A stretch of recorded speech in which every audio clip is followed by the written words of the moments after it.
Bab 1, Perumusan dan Penetapan Pancasila sebagai Dasar Negara.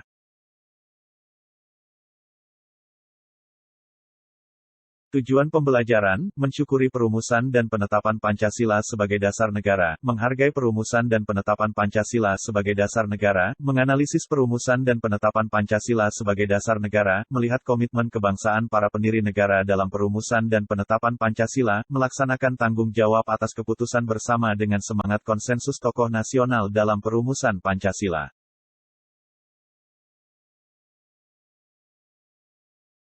A. Sejarah perumusan Pancasila sebagai dasar negara. Jepang mulai menguasai wilayah Indonesia setelah Belanda menyerah di Kalijati, Subang, Jawa Barat pada tanggal 8 Maret tahun 1942. Kedatangan Jepang semula disangka baik oleh bangsa Indonesia. Banyak semboyan dikumandangkan oleh Jepang seperti Jepang Pelindung Asia, Jepang Pemimpin Asia, dan Jepang Cahaya Asia untuk menarik simpati bangsa kita. Kenyataan sejarah menunjukkan bahwa Jepang tidak berbeda dengan Belanda, yaitu meneruskan penjajahan atas bangsa Indonesia. Kemenangan Jepang di Asia tidak bertahan lama. Pihak sekutu, Inggris, Amerika Serikat, Belanda, melakukan serangan balasan. Satu persatu daerah yang dikuasai Jepang, kembali ke tangan sekutu. Melihat hal itu, pada peringatan pembangunan Jawa Baru tanggal 1 Maret tahun 1945, Jepang mengumumkan pembentukan Dokuritsu Judicial Sakai, Badan Penyelidik Usaha-Usaha Persiapan Kemerdekaan Indonesia, BPUPKI, untuk menyelidiki usaha-usaha persiapan kemerdekaan. Janji Jepang membentuk BPUPKI direalisasikan, pada tanggal 29 April tahun 1945 bersamaan dengan hari ulang tahun Kaisar Hirohito. Secara resmi BPUPKI dilantik oleh Jepang, dengan anggota berjumlah 62 orang yang terdiri atas tokoh-tokoh bangsa Indonesia dan 7 orang anggota perwakilan dari Jepang. Ketua BPUPKI adalah Dr. KRT Rajiman Wediodiningrat, dengan 2 wakil ketua, yaitu Ichibangase Yoshio, Jepang, dan RP Suroso. BPUPKI mengadakan sidang sebanyak 2 kali sidang resmi dan 1 kali sidang tidak resmi. Sidang resmi pertama dilaksanakan tanggal 29 Mei sampai dengan tanggal 1 Juni tahun 1945, membahas tentang dasar negara. Sidang kedua berlangsung tanggal 10 sampai dengan tanggal 17 Juli tahun 1945 dengan membahas rancangan Undang-Undang Dasar. Sidang BPUPKI dilaksanakan di Gedung Chuo Sangiin, dan kini gedung itu dikenal dengan sebutan Gedung Pancasila. Ketua BPUPKI Dr. KRT Rajiman Wediodiningrat pada pidato awal sidang pertama, menyatakan bahwa untuk mendirikan Indonesia merdeka diperlukan suatu dasar negara. Untuk menjawab permintaan Ketua BPUPKI, beberapa tokoh pendiri negara mengusulkan rumusan dasar negara. Rumusan yang diusulkan memiliki perbedaan satu dengan yang lain. Namun demikian, rumusan-rumusan tersebut memiliki persamaan dari segi materi dan semangat yang menjiwainya. Pandangan para pendiri negara tentang rumusan dasar negara disampaikan berdasarkan sejarah perjuangan bangsa dan dengan melihat pengalaman bangsa lain. Meskipun diilhami oleh gagasan-gagasan besar dunia, tetapi tetap berakar pada kepribadian dan gagasan besar dari bangsa Indonesia sendiri. Pada sidang BPUPKI tanggal 29 Mei tahun 1945 Mr. Muhammad Yamin, saat mengusulkan rancangan dasar negara Indonesia mengatakan bahwa, rakyat Indonesia mesti mendapat dasar negara yang berasal daripada peradaban kebangsaan Indonesia, orang Timur pulang kepada kebudayaan Timur, kita tidak berniat, lalu akan meniru sesuatu susunan tata negara negeri haram. Kita bangsa Indonesia masuk yang beradab dan kebudayaan kita beribu-ribu tahun umurnya. Risalah Sidang, halaman 12. Muhammad Yamin mengusulkan secara lisan 5 dasar bagi negara Indonesia merdeka, yaitu sebagai berikut.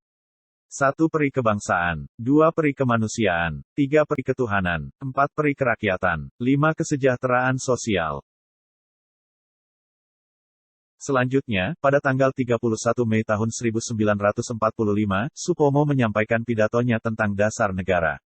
Menurut Supomo, dasar negara Indonesia merdeka adalah sebagai berikut. 1. Persatuan, 2. Kekeluargaan, 3. Keseimbangan lahir dan batin, 4. Musyawarah, 5. Keadilan rakyat. Supomo juga menekankan bahwa negara Indonesia merdeka bukanlah negara yang mempersatukan dirinya dengan golongan terbesar dalam masyarakat dan tidak mempersatukan dirinya dengan golongan yang paling kuat, golongan politik atau ekonomi yang paling kuat. Akan tetapi mengatasi segala golongan dan segala paham perorangan, mempersatukan diri dengan segala lapisan rakyat. Insinyur Soekarno pada tanggal 1 Juni tahun 1945 menyampaikan pidato tentang dasar negara Indonesia merdeka. Usulannya berbentuk filosofise Grondslag atau Weltanschauung. Filosofise Grondslag atau Weltanschauung adalah fundamen, filsafat, pikrian, jiwa, hasrat, yang sedalam-dalamnya untuk di atasnya didirikan Indonesia merdeka yang kekal dan abadi. Negara Indonesia yang kekal abadi itu dasarnya adalah Pancasila. Rumusan dasar negara yang diusulkan olehnya adalah sebagai berikut. 1. Kebangsaan Indonesia. 2. Internasionalisme atau peri kemanusiaan. 3. Mufakat atau demokrasi. 4. Kesejahteraan sosial. 5. Ketuhanan yang berkebudayaan. Insinyur Soekarno dalam sidang itu pun menyampaikan bahwa kelima dasar negara tersebut bukan dinamakan Pancadharma. Atas petunjuk seorang teman ahli bahasa, rumusan dasar negara tersebut dinamakan Pancasila. Sila artinya asas atau dasar, dan di atas kelima dasar itulah mendirikan negara Indonesia yang kekal dan abadi. Sesudah sidang Chuo Sangiin, panitia kecil mengadakan rapat dengan 38 anggota BPUPKI di kantor besar Jawa Hukokai. Pertemuan tersebut membentuk lagi satu panitia kecil yang terdiri atas anggota-anggota sebagai berikut. Insinyur Soekarno sebagai ketua, Muhammad Hatta, Muhammad Yamin, A.A. Maramis, Mr. Ahmad Subarjo dari golongan kebangsaan, Kiai Haji Wahid Hashim, Kiai Haji Kahar Muzakir, Haji Agus Salim, dan R.A. Bikusno Cokrosuyoso dari golongan Islam. Panitia kecil yang berjumlah 9 orang ini dikenal dengan sebutan Panitia 9. Bertugas untuk menyelidiki usul-usul mengenai perumusan dasar negara. Panitia 9 mengadakan rapat di rumah kediaman Insinyur Soekarno di Jalan Pegangsaan Timur nomor 56 Jakarta. Setelah itu, pada tanggal 22 Juni tahun 1945 Panitia 9 telah mencapai satu, terutama soal agama dan negara. Persetujuan Panitia 9 ini termaktub di dalam satu rancangan pembukaan hukum dasar, Undang-Undang Dasar. Oleh Insinyur Soekarno, Rancangan Pembukaan Hukum Dasar. Persetujuan atau kesepakatan tentang Rancangan Pembukaan Hukum Dasar, Undang-Undang Dasar. Rapat berlangsung secara alot karena terjadi perbedaan paham antar peserta tentang rumusan dasar negara. Ini diberikan nama Mukadimah oleh Mr. Muhammad Yamin dinamakan Piagam Jakarta dan oleh Sukiman Wiryosanjoyo disebut Gentleman's Agreement. Kekalahan Jepang dalam Perang Dunia II membuka kesempatan bagi bangsa Indonesia untuk mempersiapkan kemerdekaan atas dasar prakarsa sendiri. Lalu bagaimana dampaknya terhadap keberadaan BPUPKI? Setelah menyelesaikan tugas BPUPKI dibubarkan. Sebagai gantinya pada tanggal 7 Agustus tahun 1945 Jepang mengumumkan pembentukan Panitia Persiapan Kemerdekaan Indonesia, PPKI, atau Dokuritsu Ziunbi Inkai. Jepang akhirnya menyatakan kekalahannya pada sekutu pada tanggal 14 Agustus tahun 1945. Hal ini terjadi setelah dua kotanya dijatuhi bom atom. Kekalahan Jepang tersebut ternyata diketahui oleh golongan muda. Mereka kemudian menginginkan kemerdekaan diproklamasikan secepatnya. Setelah Jepang menyerah kepada pihak sekutu tanggal 14 Agustus tahun 1945, kesempatan tersebut digunakan sebaik-baiknya oleh para pejuang untuk segera menyatakan kemerdekaan bangsa Indonesia. Pada hari Jumat, Tanggal 17 Agustus tahun 1945, Insinyur Soekarno didampingi oleh Muhammad Hatta memproklamasikan kemerdekaan bangsa Indonesia ke seluruh dunia. Keesokan harinya, pada tanggal 18 Agustus tahun 1945 PPKI melaksanakan sidang dan menghasilkan keputusan sebagai berikut. 1. Menetapkan UUD 1945. 2. Memilih Presiden dan Wakil Presiden, yaitu Insinyur Soekarno dan Muhammad Hatta. 3.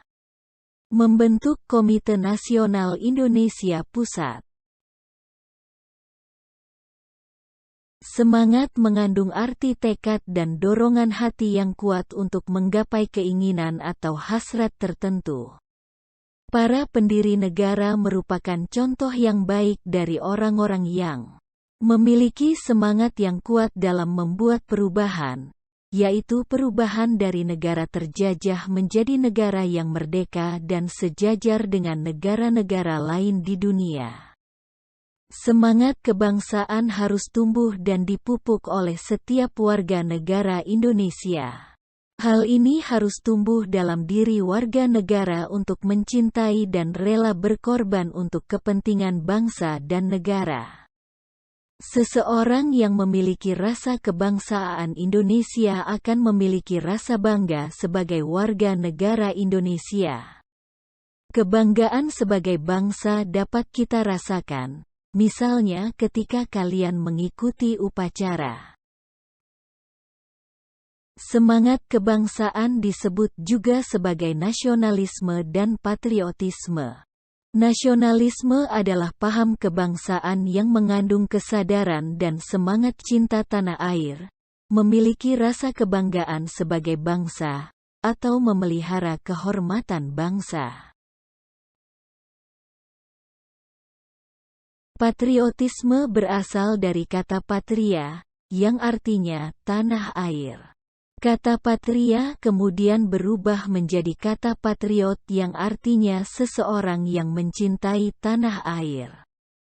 Oleh sebab itu patriotisme berarti semangat cinta tanah air atau sikap seseorang yang bersedia mengorbankan segala-galanya untuk mempertahankan bangsanya.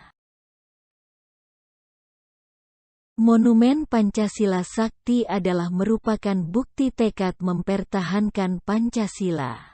Komitmen para perumus dasar negara adalah suatu bentuk ikrar untuk merumuskan dasar negara dengan sebaik-baiknya.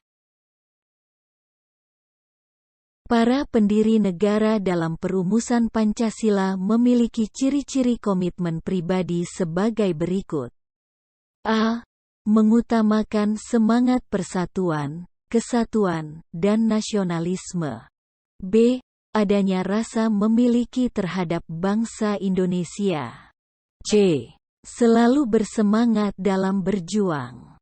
D. Mendukung dan berupaya secara aktif dalam mencapai cita-cita bangsa yaitu merdeka, bersatu, berdaulat, adil dan makmur. E. Melakukan pengorbanan pribadi, dengan cara menempatkan kepentingan negara di atas kepentingan pribadi, serta mendukung keputusan yang menguntungkan bangsa dan negara. Saat ini, ketika Indonesia telah merdeka, bentuk komitmen dan perjuangan warga negara lebih kepada upaya memajukan kehidupan masyarakat dalam segala aspek. Sebagai siswa dan generasi muda, tentu kalian juga harus memiliki komitmen dalam berbangsa dan bernegara. Komitmen berbangsa dan bernegara bagi generasi muda salah satunya dengan menerima Pancasila sebagai dasar negara yang dibentuk oleh para pendiri. Generasi muda perlu menyadari potensi diri dan tanggung jawabnya terhadap kemajuan bangsa. Generasi muda merupakan agen perubahan suatu bangsa.